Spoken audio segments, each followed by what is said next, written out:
နှုတ်ပတ်တော်ရဲ့ခေါင်းစဉ်ကအခွင့်အာဏာဖြစ်တယ်ခြေပြုမဲ့ကျမ်းတော့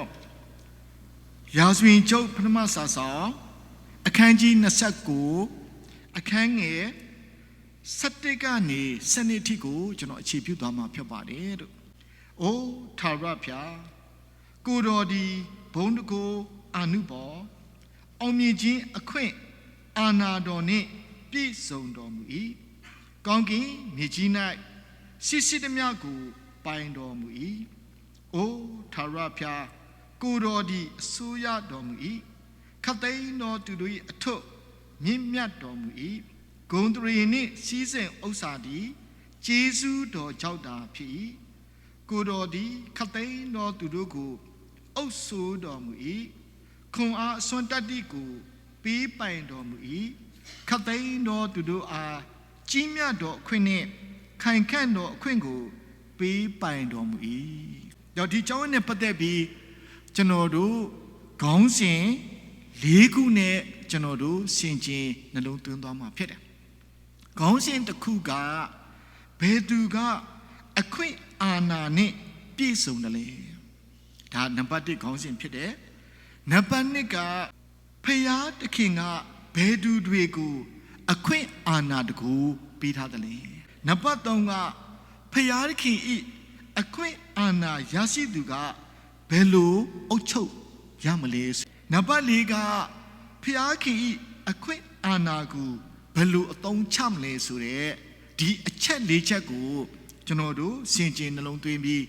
လက်တွေ့အသက်တာနာခံလိုက်ဆောင်မှာပဲဖြစ်တယ်အဲ့ဒီအဖြစ်ဂတိတော်ကျိုးတွေအရောက်ရှိတိုင်းမှာရရှိခံစားမှာဖြစ်တယ်ဒါကြောင့်နံပါတ်1အချက်အနေနဲ့ဘယ်သူကအခွင့်အာဏာနဲ့ပြည့်စုံတယ်လဲအခွင့်အာဏာနဲ့ပြည့်စုံတာကထာဝရဘုရားပဲဖြစ်တယ်ထာဝရဘုရားလို့ပြောတဲ့အခါမှာကျွန်တော်ဘာနာပြရလဲဆိုရင်ကဘာမရှိလူမရှိခင်ကတည်းကငါဖြစ်သည့်အတိုင်းငါဖြစ်၏လို့အမည်ရှိတဲ့ထာဝရဘုရားမှန်တော်ဘုရားအသက်ရှင်တဲ့ဘုရားသခင်ဟာ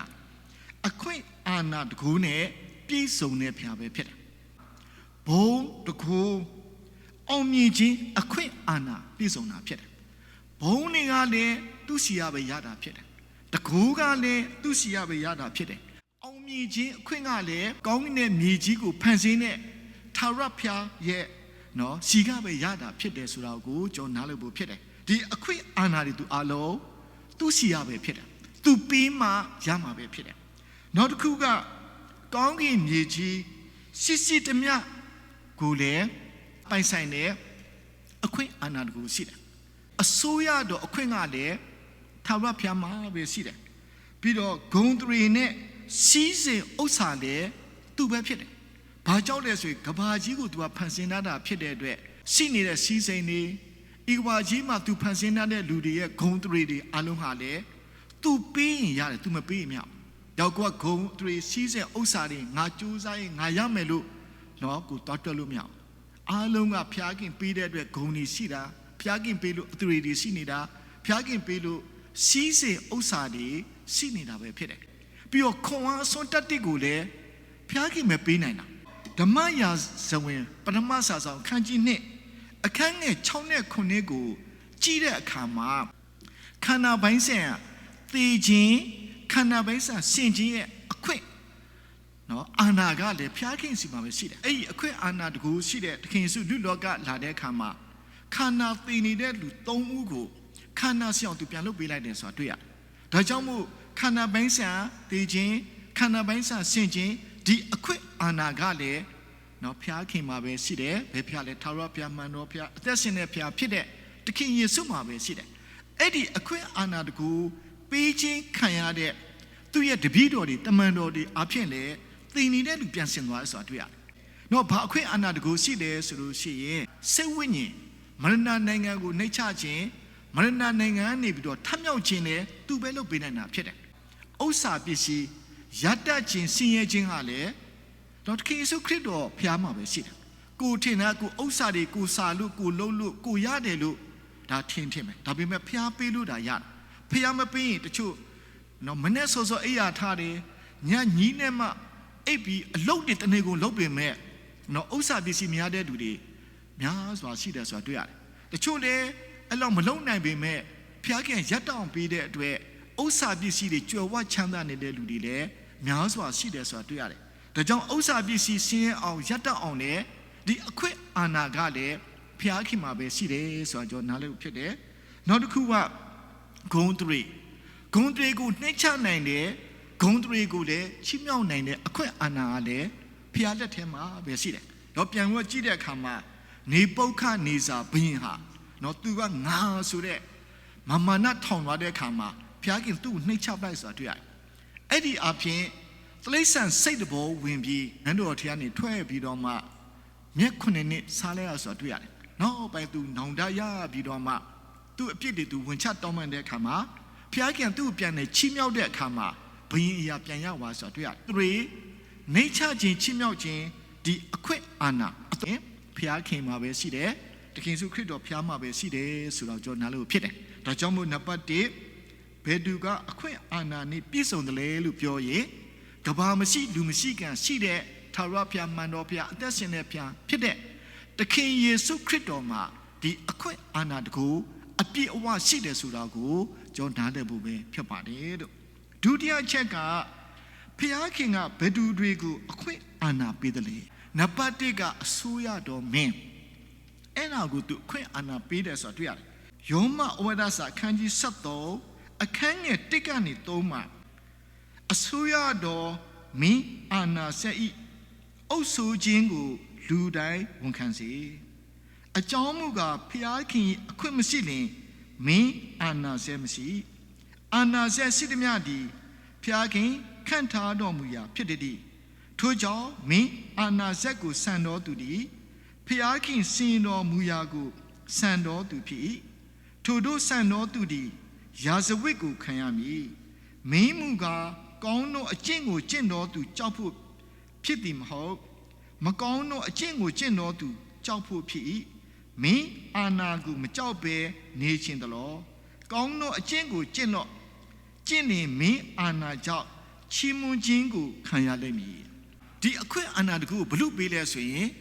အစိုးရတော်မင်းကိုပေးတယ်ဆိုတာတွေ့ရတော့ဒီကဘာကြီးမှာဥမာကျော်နားလည်တော်ပြောမယ်ဆိုရင်နော်နိုင်ငံတည်တည်မှာအစိုးရတဲ့မင်းတွေရှိတယ်ဒီကျွန်တော်အမေရိကဆိုလို့ရှိရင်လည်းအစိုးရတဲ့နော်မင်းရှိတယ်ဥတ္တမဒပြီးတော့ state 90မှာအစိုးရတဲ့နော်မင်းတွေသူအကုန်ပြန်ထားရတယ်ဆိုတာတွေ့ရတယ်ဒါကြောင့်မို့အဲ့ဒီအစိုးရတဲ့မင်းဆိုတာက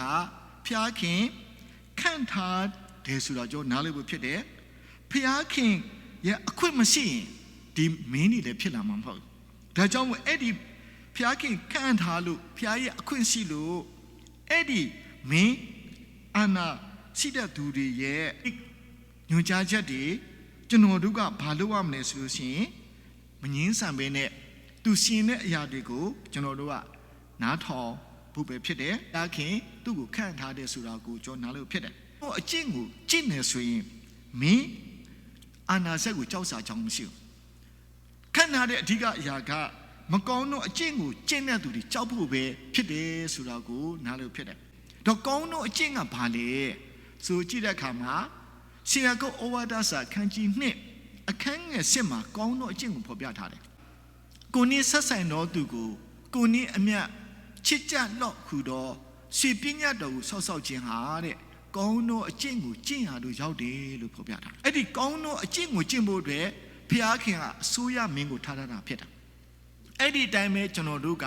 နာခံလိုက်ဆောင်အသက်ရှင်ခြင်းအပြင်အကျိုးကိုရရှိမှာဖြစ်တယ်။ဒါဆိုကောင်းသောအကျင့်ကိုကျင့်နိုင်ဖို့ကျွန်တော်ဘယ်လိုလုပ်ကြမလဲ။ကျမ်းစာထဲမှာကောင်းသောအကျင့်ကိုကျင့်နိုင်ဖို့ဆိုရင်တန်ဆင်တော်ဝိညာဉ်တော်ရဲ့အုပ်စုဥဆောင်မှုအောက်မှာဝိညာဉ်တော်မှုတ်သွင်းတဲ့နှုတ်ပတ်တော်တမန်တရားဖျားစကားကိုဖတ်ဆုဆင်ခြင်းနှလုံးသွင်းဖို့ဖြစ်တယ်။အဲ့ဒီအားဖြင့်ကျွန်တော်တို့စိတ်တွေကစင်ကြယ်တန့်စင်လာမှာဖြစ်တယ်။စင်ကြယ်တန့်စင်တဲ့စိတ်ရှိတဲ့အခါမှာအားကြီးတဲ့ချစ်ခြင်းမေတ္တာတွေရှိလာမှာဖြစ်တယ်။အဲ့ဒီအားဖြင့်ကျွန်တော်တို့နေထိုင်တဲ့တိုင်းပြည်မှာရှိတဲ့ကျွန်တော်တို့နဲ့ဆက်ဆံနေရတဲ့သူတွေကိုကျွန်တော်တို့ချစ်ပြီးကျွန်တော်တို့နော်ကုညီလောက်ကန်ဆောင်ရွက်ပေးခြင်းအပြင်ဒီကောင်းသောအကျင့်ဟာနော်မင်းရဲ့နော်နှစ်သက်မှုကိုရရှိပြီးတော့ချီးမွမ်းခြင်းနဲ့တူချီးမြှောက်ခြင်းတွေရရှိမယ်ဆိုတဲ့အရာကိုကျွန်တော်တို့နားလည်ဖို့ဖြစ်ပါတယ်လို့ နောက်ဒုတိယအနေနဲ့ကြည့်တဲ့အခါမှာအုပ်တွေကိုအခွင့်အာဏာပေးထားတယ်ဆိုတာနားလို့ဖြစ်တယ်အဲ့ဒီသင်းအုပ်တွေကလည်းခုနဖျားခင်ပေးထားတဲ့အခွင့်အာဏာနဲ့သူတို့ကလည်းဥဆောင်သွားဖို့ဖြစ်တယ်ဒါကြောင့်မို့အဲ့ဒီသင်းအုပ်တွေနဲ့ပတ်သက်ပြီးဖော်ပြတဲ့ကျမ်းပိုက်ကိုကျွန်တော်တို့ကြည့်တဲ့အခါမှာအေပြဲဩဝါဒစာနော်အခန်းကြီး73အခန်းငယ်19မှာသင်တို့ကိုအုပ်တော်သူတို့ရဲ့စကားကိုနားထောင်၍နှိတ်ချလျက်နေကြလောသူတို့ဒီကိုယ်တိုင်စစ်ကြောခြင်းကိုခံရတော်သူကဲ့သို့သင်တို့၏စိတ်ဝိညာဉ်အကျိုးအလို့ငါစောင့်နေကြ၏သင်တို့အကျိုးကိုမဖြစ်စေတတ်သောဝမ်းနည်းခြင်းမရှိဝမ်းမြောက်ခြင်းရှိ၍သူတို့ဒီစစ်ကြောခြင်းကိုခံရမည့်အကြောင်းတတိပြုလျက်နေကြလောလို့ဖော်ပြတာဒါကြောင့်မို့အသင်းတော်တွေမှာသင်းအုပ်ကိုဖျားခင်ခန့်ထားတယ်ဆိုတာတွေ့ရတယ်တော့အသင်းသားဖျားခင်တာမီးတွေကသင်းအုပ်ရဲ့နော်စကားကိုနားထောင်ဖို့ဖြစ်တယ်နှိတ်ချပြီးနေကြဖို့ပဲဖြစ်တယ်သင်းအုပ်တယောက်ဖြစ်လာဖို့ဆိုရင်နော်စစ်ကြောခြင်းကိုခံရတယ်ဆိုတော့ဖော်ပြထားတယ်တော့ဖျားခင်ကသူ့အသင်းတော်ကိုသူ့ကိုယ်တိုင်တည်ဆောက်မှာအသင်းတော်ဆိုတာခရစ်တော်ကိုပဲဖြစ်တယ်အသင်းတော်ဥကောင်းမှာခရစ်တော်ပဲဖြစ်တယ်သူ့အသင်းတော်ကိုသူတည်ဆောက်တဲ့အခါမှာသူ့အသင်းတော်မှာသူ့အသွေးသက်နဲ့ရွေးနှုတ်ကယ်တင်ထားတဲ့ဖျားခင်သားမီးတွေရဲ့စိတ်ဝိညာဉ်အကျိုးအတွက်တကယ်ကိုပဲလှုပ်ဆောင်နိုင်မဲ့နော်သင်အုပ်ဟုတ်မဟုတ်ကိုသူကအရင်ဆုံးဘာလုပ်လဲဆိုရင်သူကစစ်ကြောတာစစ်ဆေးခြင်းနဲ့အလုံးလှုပ်တယ်စစ်ကြောစစ်ဆေးပြီးတော့မှဒီအသင်းတော်အတွက်သင်အုပ်အနေနဲ့သူနှစ်သက်တဲ့သူကိုသူခန့်အပ်နေဆိုတာတွေ့ရတယ်သူခန့်တဲ့အခါမှာဘာလုပ်လဲဖျားခင်ဉာဏ်ပညာပေးပြီးတော့မှခန့်နေဆိုတာတွေ့ရတယ်ဒါကြောင့်မို့သင်အုပ်တစ်ခုဖြစ်လာတယ်ဆိုတဲ့အရာကလူကခန့်တာမဟုတ်ဘူးအဓိကဖျားခင်ခန့်တာဒါကြောင့်အဲ့လိုခန့်ထားတဲ့သင်အုပ်တွေက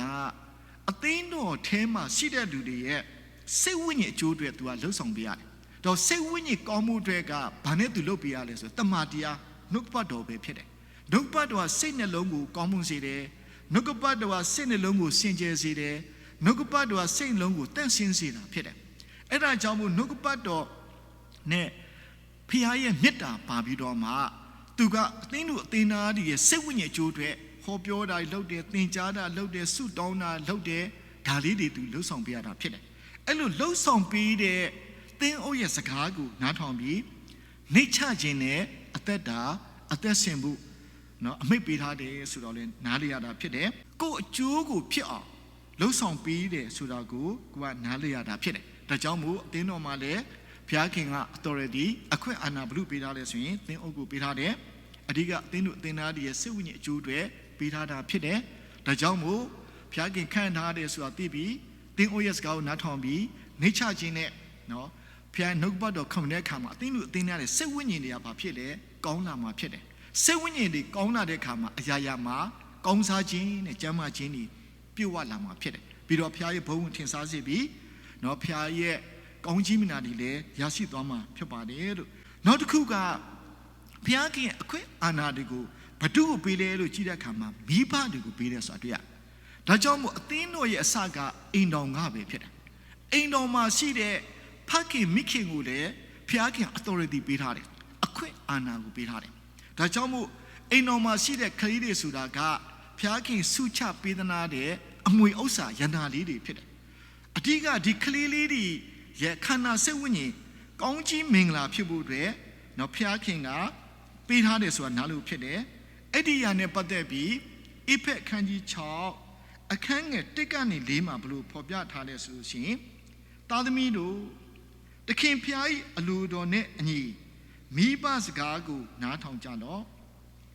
မိဘစကားကိုနားထောင်ခြင်းအမှုဒီတရားတော်အမှုဖြစ်၏မိဘကိုယုံသေးစွာပြုလော့ဤပညာတော်ကသင်သည်ပြည်တော်၌ကောင်းစား၍အသက်တာစေမိအကြောင်းခွေဂတိတော်နှင့်ဆိုင်သောပထမပညာဖြစ်၏ဘာတို့ကိုသားမီးကိုစိတ်ဆိုးစေခြင်းကမပြုကြနှင့်တခင်ဖျား၏အလိုတော်နှင့်ညီတော်ဆုံးမသွန်သင်ခြင်းကိုပြုလက်ကျွေးမွေးကြလော့ဒါကြောင့်မို့နော်မိဘတွေကိုလည်းဖျားခင်က authority ပေးထားတယ်အဓိကသားမီးဆိုတာဖျားခင်ဆုချပေးသနာတဲ့အမွေဥစ္စာလေးတွေဖြစ်တယ်ဒါကြောင့်မို့မိဘတွေလုပ်ရမယ့်အလုပ်ကိုလည်းရှင်းရှင်းလင်းလင်းပြတ်ပြတ်သားသားဖော်ပြထားတယ် မိဘတွေလုံးမဲ့အလုပ်ကနံပါတ်1ချက်ဖျားခင်အလူတော်နဲ့နော်အညီဘာလို့ရမလဲတုံတင်ခြင်းကိုပြုရမှာဖြစ်တယ်ဒါကြောင့်မို့ဖျားခင်ရဲ့အလူတော်နဲ့ညီတဲ့ဆုံးမတုံတင်ခြင်းကိုမိဘလုပ်ရမယ်ပြီးတော့ကျွေးမွေးရမှာဖြစ်တယ်ဒါမိဘလုပ်ရမယ်အရာဖြစ်တယ်ဒါဆိုရင်ကိုကမိဘဖြစ်ပြီးကိုကလည်း authority ပေးထားပြီးဖြစ်တယ်ဖျားခင်အလူတော်နဲ့ညီတဲ့ဆုံးမတုံတင်ခြင်းကိုပြုဖို့ဆိုရင်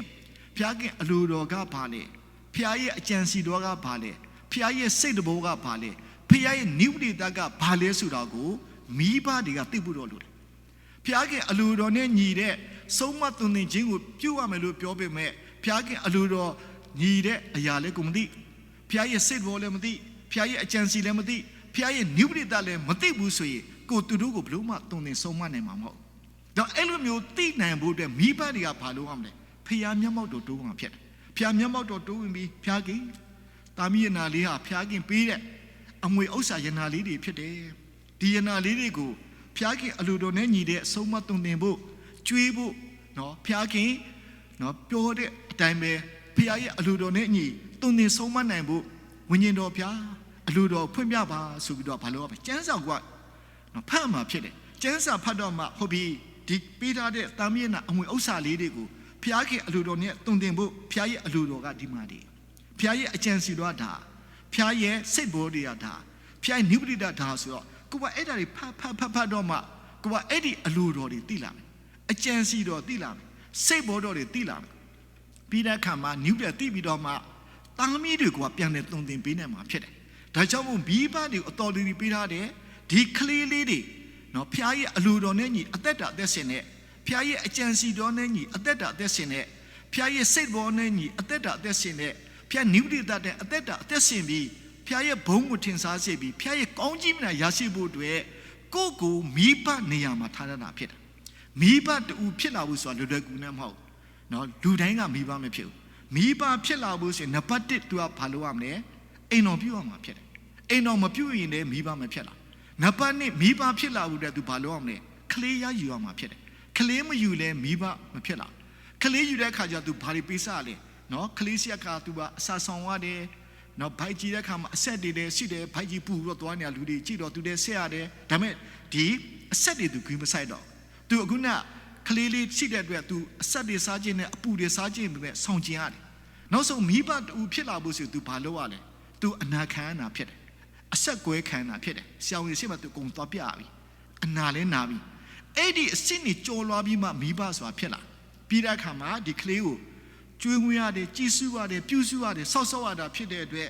တော့အခုဒီမှာရှိတဲ့ကလေးတွေမွေးထားတဲ့မိခင်တွေသိတာသူညအိပ်ရပြက်တယ်ကလေးကအချိန်မတော်ထိုင်တယ်ထားပြီးတော့နော်နှုတ်တက်ရတာရှိတယ်သူတို့အပေါ်အလေးတွေကိုလုတ်ပေးရတာရှိတယ်ကလေးနေမကောင်းတဲ့အခါတညလို့သူအိပ်ရပြက်တာရှိတယ်ဒီလိုမျိုးပေးဆက်ပြီးတော့မှလှုပ်ဆောင်ပေးရုံနဲ့မကသေးဘူးဖျားခင်အလူတော်နဲ့ညီတဲ့တုံတင်ခြင်းနဲ့သူလုံးအောင်မှာဖြစ်တယ်ဒါတွေကတော့မိဘတွေကပေးဆက်တယ်ကျွငွေးတာလုပ်ပြီးတော့မှဖျားခင်အလူတော်နဲ့ညီတုံတင်ခြင်းမရှိရင်ဖျားရဲ့အလူတော်လမ်းတိုင်းဒီကလေးတွေကဆောက်နိုင်မှာမဟုတ်တမာတရားနဲ့တုံတင်ပေးရမှာဖြစ်တယ်ဘာကြောင့်ဆိုကလေးတွေကကိုယ့်ရဲ့တုံတင်ဆုံးမမှုကိုကြည့်နေတာဖြစ်တယ်ကိုကဘလို့တုံတင်လဲဘလို့ဆုံးမလဲနှုတ်ပတ်တော်တမာတရားဖျားရဲ့အလူတော်နဲ့ညီမတုံတင်မဆုံးမဘူးရှင်သူတို့လည်းအလူတော်လမ်းမသိဘူးဖျားရဲ့အကြံစီလည်းမသိဘူးဖျားရဲ့စိတ်တွေလည်းမသိဘူးအဲ့တော့သူ့အလိုနဲ့သူသွားမယ်သူ့အကြံစီနဲ့သူသွားမယ်သူ့စိတ်နဲ့သူသွားမယ်သူ့ရဲ့နီးလန်းနဲ့သူသွားမယ်ဆိုရင်တော့တမန်တရားလမ်းလွဲပြီအဲ့ခါမှာနောက်ဆုံးကိုယ့် authority ပေးထားတဲ့မိဘကဖျားနဲ့ဆင်းရပြီငါပေးထားတဲ့တုံတင်ထားတဲ့နှုတ်ပတ်တော်မှာအလိုတော်နဲ့အညီတုံတင်မှုပေးထားတာဖြစ်တဲ့အတွက်ဘာကြောင့်အလိုတော်နဲ့ညီမတုံတင်တာလဲဒီတာမီးရနာအမွေဥစ္စာပေးထားတာနဲ့ဘာလို့ဂယုမဆိုင်တာဘာကြောင့်မို့နော်ဥပိ္ပခာပြုရတာဆိုရင်မိဘတွေကလည်းဖျားနဲ့ဆင်းရမှာဖြစ်တယ်တာမီးတွေကလည်းအဲ့လိုတုံတင်ဆုံးမတဲ့ပုံမှာနာခံလိုက်ဆောက်ခြင်းအပြင်နော်မိဘတွေကိုယူတည်ခြင်းအပြင်ဘာကျူရမယ်ဆိုရင်နော်သူတို့ကအသက်တာရှိပြီးကောင်းစားခြင်းဆိုတဲ့အကျိုးကိုရရှိဖို့ပဲဖြစ်တယ်။နောက်နံပါတ်3ကဖျားခင်ရဲ့အခွင့်အာဏာကိုနော်ရတဲ့သူဘယ်လိုအုပ်ချုပ်မလဲ။ခုနဖျားရဲ့အခွင့်အာဏာကိုရထားတဲ့အစိုးရမင်းတွေရှိတယ်၊သင်းအုပ်ရှိတယ်၊မိဘတွေရှိတယ်။ဟုတ်ပြီအခွင့်အာဏာရထားပြီးသွားပြီဘယ်လို တော့သူတို့ကိုအုပ်ချုပ်မလဲလို့ကြည့်တဲ့အခါမှာတစ်ပင်ကနှစ်ကနေသုံးမှာတင်တို့နဲ့အတူရှိတော့ဖျားကြီးတိုးတော်စုကိုထိန်းခြင်းအမှုမှာအနိုင်ထင်ရတော်ကြောင့်မဟုတ်မစင်ကြယ်သောစီးဝါးကိုတတ်မဲ့တော်ကြောင့်မဟုတ်ပဲအလိုလိုစေနာစိတ်ရှိ၍ကြည်စုအုပ်ထိန်ကြလောအသီးသီးအုပ်တော်အသင်းတော်တို့ကိုအာနာထား၍အစိုးရပြုတည်မဟုတ်ပဲသူတော်စုရှိမှပုံသက်တွေကိုပြတော်သူဖြစ်ကြလောအဓိကအစိုးရတဲ့မင်း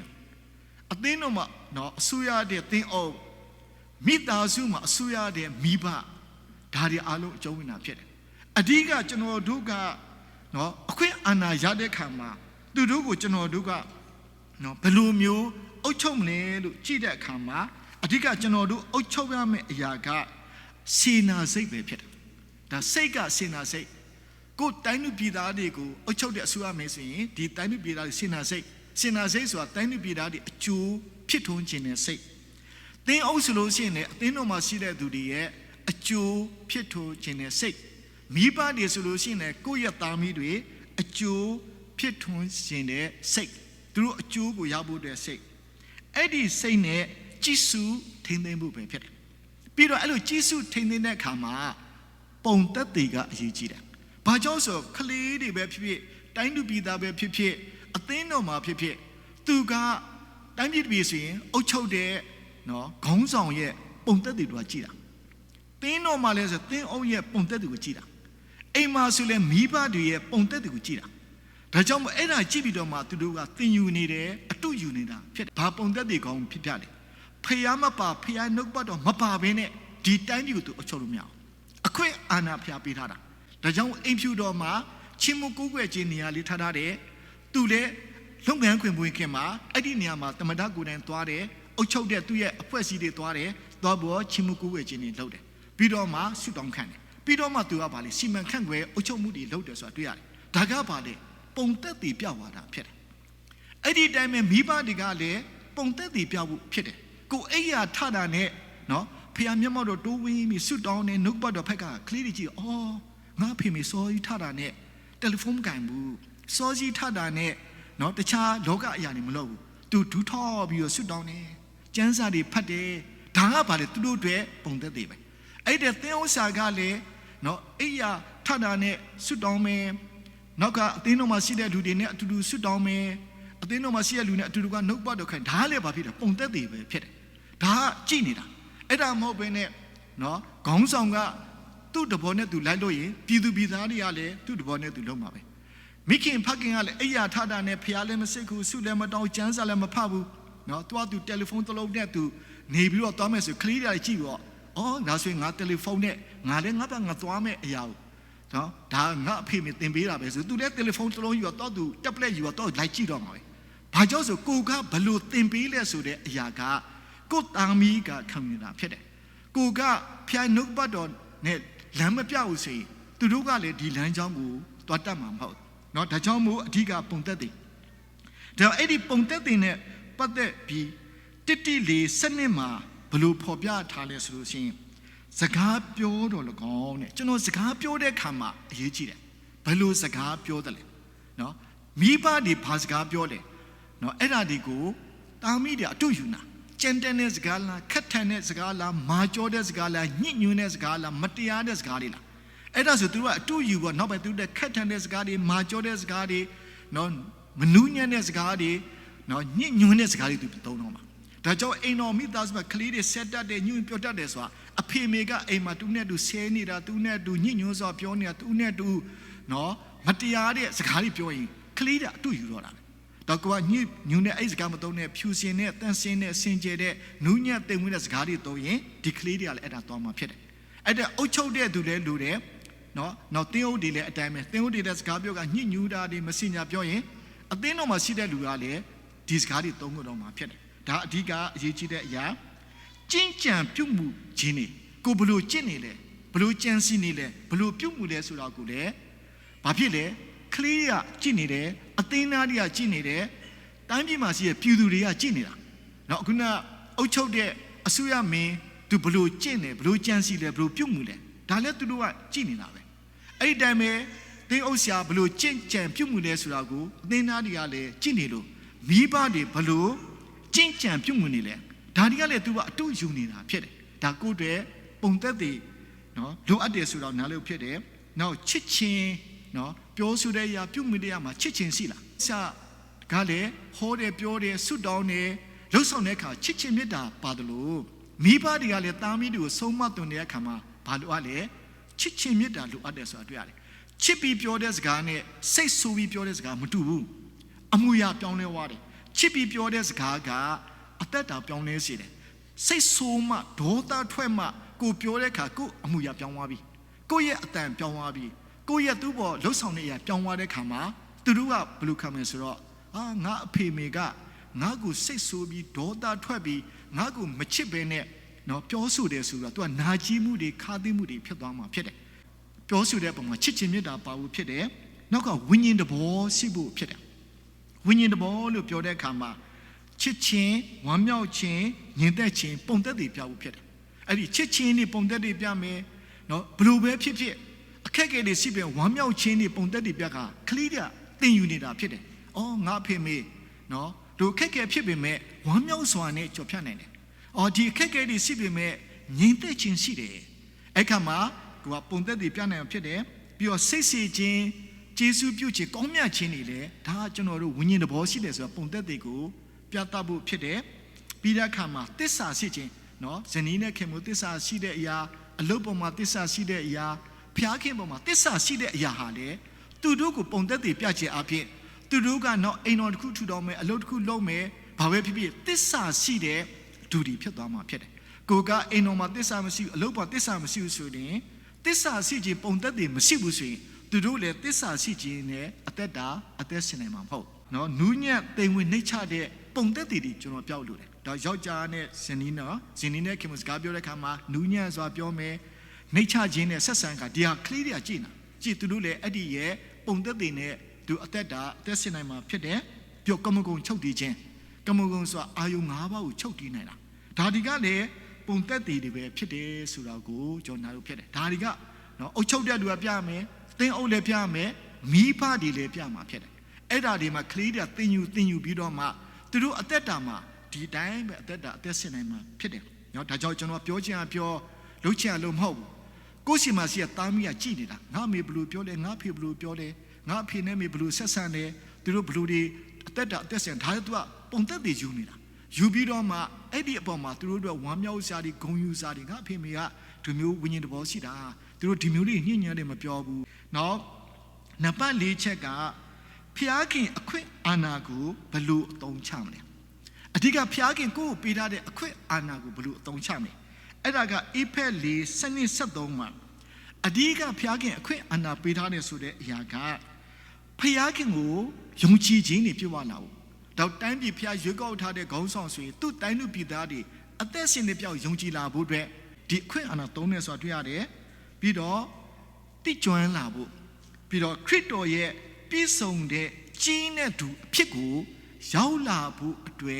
်ကိုကလှုပ်ဆောင်မှာဖြစ်တယ်အဲ့လိုရောက်လာဖို့အတွက်တိတုနှစ်15မှာဖျားခင်နှုတ်ပတ်တော်တမန်တရားစင်ကြယ်တဲ့စကားကိုဟောပြောတိုက်တွန်းဆုံးမမှာဖြစ်တယ်အဲ့ဒီဟောပြောတိုက်တွန်းဆုံးမတဲ့အခါမှာဘာလို့ရမလဲခတ်သိမ်းတော့အာဏာသုံးရတော့မှာဖြစ်တယ်ဘာကြောင့်ဆိုတခါကြိုက်ကလေးတွေကဖျားစစ်ကိုဆိုစိတ်ဝင်စားဘူးမလာချင်ဘူးအဲ့ခါကြတော့ဖျားစစ်ကိုမလာကြနော်ဖျားစစ်ကိုမဲစိတ်ဝင်စားလဲစစ်ကိုပေါ့စိတ်ဝင်စားလဲမစစ်ကိုနဲ့ကြိုက်လို့နေမဟုတ်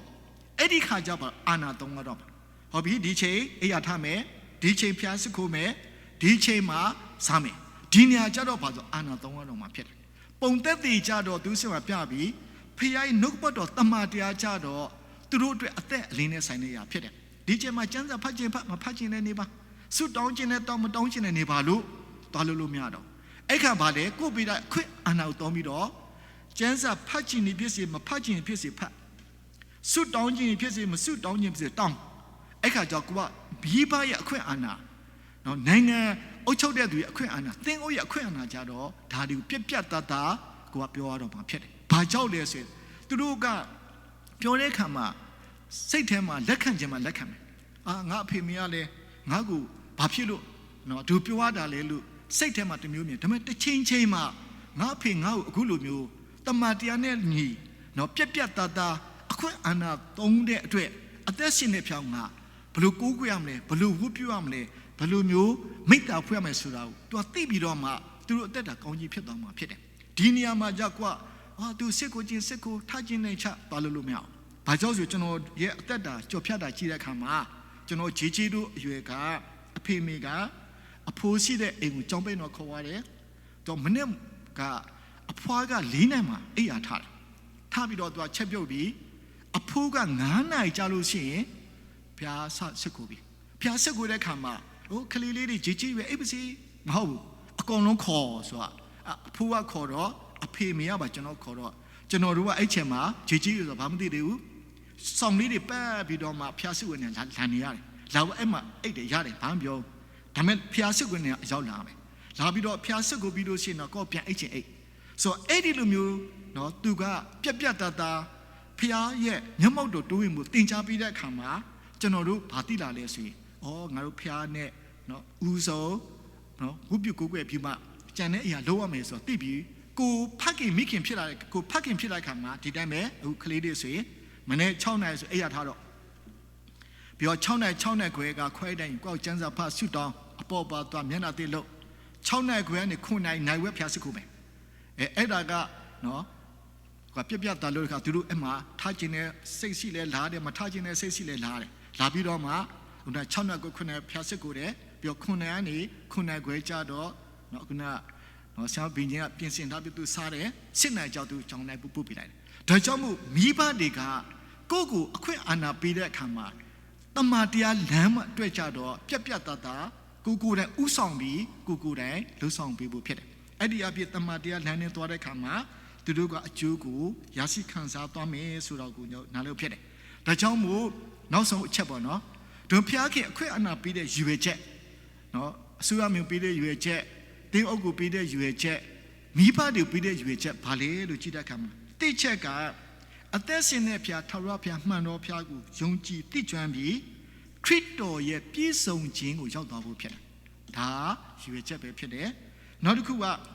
နော်စိတ်ဝိညာဉ်ကျမ်းမာပြီးဝိညာဉ်ခွန်အားရှိဖို့အတွက်ပဲဖြစ်တယ်နော်စိတ်ဝိညာဉ်မကျမ်းမာဘူးဝိညာဉ်ခွန်အားမရှိဘူးဆိုရင်စာဒမန်နဲ့တိုက်ခိုက်မှုမှာကြာဆင်သွားမှာဖြစ်တယ်နံပါတ်3ချက်ကတန်ဆင်ဖြောင့်မစင်ကြယ်တဲ့အသက်တာနဲ့တန်ဆင်ဖြောင့်မစင်ကြယ်တဲ့ဖျားရဲ့ဘုံကိုထင်ရှားဖို့ဖြစ်တယ်ဆိုတာနားလို့ဖြစ်တယ်ပြီးတော့နော်ဖျားခင်ပြင်ဆင်ပေးတဲ့ခန္ဓာစိတ်ဝိညာဉ်